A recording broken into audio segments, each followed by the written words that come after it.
La gestion des inondations de Gatumba n'ont pas été prises sérieusement par le gouvernement du Burundi. Le gouvernement du Burundi a pris la gestion de ces inondations à la légère. Mais actuellement, nous demandons vivement au gouvernement du Burundi d'obliger la population touchée par ces inondations, la population affectée par ces inondations de Gatumba, de déménager définitivement Gatumba, et l'État doit attribuer d'autres terres à cette population affectée par ces inondations et leur donner de quoi survivre dans les premiers jours, c'est-à-dire de quoi se nourrir, de quoi s'habiller, de quoi manger et construire et laisser les enfants continuer à étudier.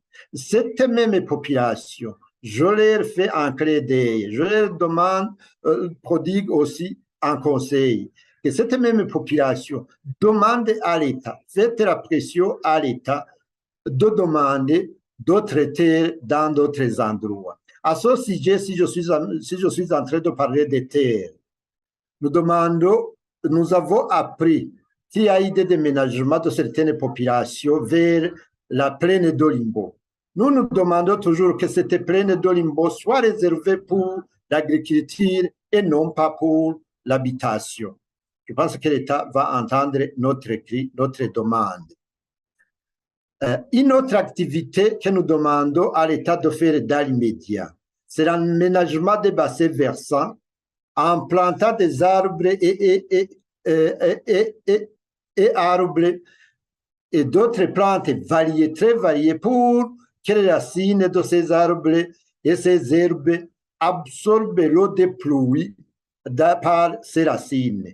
Et la quantité des eaux de pluie sera certainement diminuée pour éviter beaucoup d'eau qui se déverse dans la rivière de la Rusizi.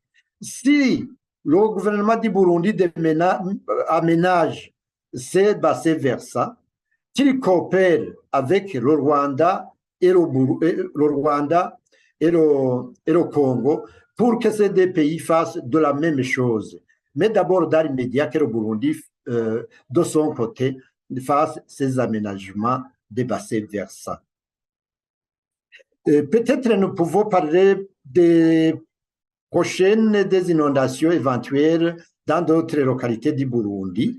Et nous avons appris que le Burundi disposerait de cartographies à haut risque, outil vraiment très important pour prévenir des inondations et des catastrophes naturelles.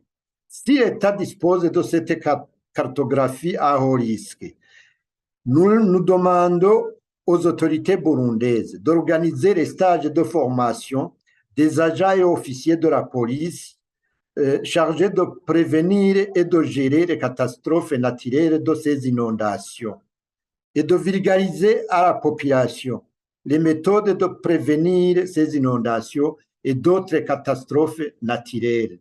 Voilà grosso modo ce que nous demandons à l'État du Burundi et plus particulièrement cette population de Gatumba de déménager cet endroit. C'est la seule solution durable d'après nous. Après le déménagement de Gatumba par cette population affectée par ces inondations, cet espace restera intact, c'est-à-dire qu'il va pousser des herbes, des arbres, et la biodiversité sera née de cet espace.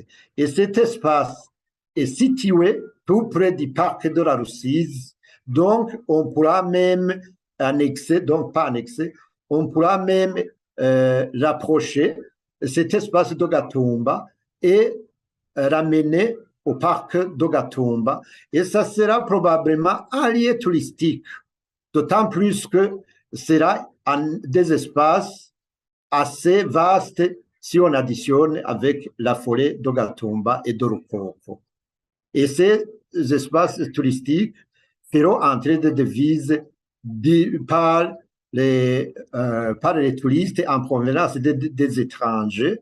Et ça sera un lieu vraiment où sera poussée la biodiversité du Burundi.